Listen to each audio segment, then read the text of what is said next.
Hi and welcome to Budget Switches 2023 on Top 3 Reviews. Hope you're having a top-notch day, guys. We're going to start this video on a review of what not to get. The QSW11055T from QNAP is a 2.5 gig switch that on the face of it looks fantastic. Great specs, great price. I bought this off Amazon in a Black Friday deal for around £60, which I thought at the time was a fantastic deal. Unfortunately, as so often is the case with things that seem to be too good to be true, this one was. After literally 4 or 5 hours worth of being in my home lab and connecting all my devices, I found that it started to overheat. Just a word of warning on this one, stay away. Do not fall for the trap, do not buy it. Next up, we have the TP-Link TL-SG105. This is a 5-port, 1GB Ethernet switch that is very reliable. I've personally got 3 of these throughout my house, never let me down. Speeds up to around 950 megabits per second, so very decent. Obviously not ideal if you've got internet faster than 1 gig, as this is going to severely limit your bandwidth. Not severely, slightly limit your bandwidth. You're never going to get the full amount. That's why I've personally always gone for 2.5 gig. However, the power usage on these little switches is fantastic. I would recommend this to anyone with sub 1 gig internet.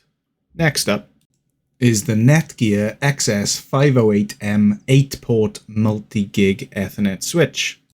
This is a 10 gig capable switch with 7 Ethernet ports and 1 SFP+, an incredible 160 gigabits per second bandwidth. This is a managed switch, so obviously comes with a lot more advanced features than the TP-Link. And as usual in tech, with anything that has more features, the price is also significantly more.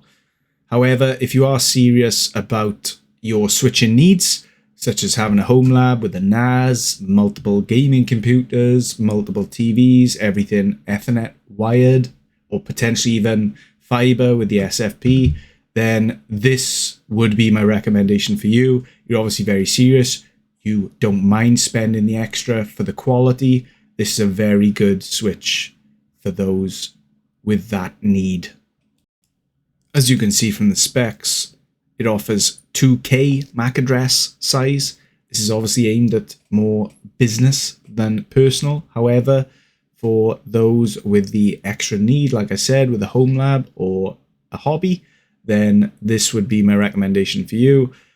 The power usage of 39 watts is obviously a lot compared to the TP-Link, which could get away with 5 watts. So cost is going to be more in the long term. Next, we have the Zyxel XGS1010-12. This is a great middle ground between the two that we've previously looked at. The switch comes with 8 1 gig Ethernet ports, 2 2.5 gig Ethernet ports, and 2 SFP 10 gig ports. It does come in a managed and unmanaged. The managed is about £50 more than the unmanaged. This switch has a very nice layout for its QoS on high priority, medium priority, and low priority on the Ethernet ports. Using high priority for things like your gaming PC, whereas the medium priority potentially could be your kids' gaming PCs, as in my case. Having this very simple labeling policy gives it a nice entry to anyone who wants to step up to 2.5 or even 10 gig networking without the complexity of a managed network. However, for those of you with the networking knowledge for a managed switch, the managed switch version of this still offers all the features you would expect, such as VLANs, at a fraction of the cost compared to the Netgear switch, because the Netgear has all 10 gig ports, whereas this one only has 2 10 gig and 2 2.5 gig. Power consumption, as you can imagine, is in between the TP-Link and the Netgear.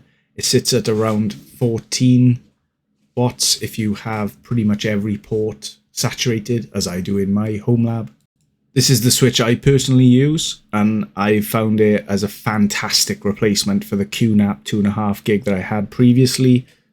My router feeds into the 2.5 gig port, where the other 2.5 gig port is then used for my access point. I use the 10 gig SFP ports for my NAS and my gaming PC, which is fantastic. I have an accompanying website, top3review.co.uk, that will give you a quick breakdown of everything discussed in today's video. If you want to see where to buy each product as well, I will start to expand, not just Amazon, but obviously Currys and all the other places in the UK that sell these products, so you can get a fair assessment of price for each one. The website will also have other products reviewed on there which you may be interested in if you're looking to upgrade your tech at all in the upcoming months. So at number 3 in our top 3, we obviously have the TP-Link. Great for entry level, no advanced features at all though. Very cheap, very good on power consumption for those budget conscious among us. And number 2, we have the Netgear switch, literally only because of the price. £450 for a switch is out of my budget. And then you've guessed it, at number 1 is the Zyxel. It is the all-rounder at a good price.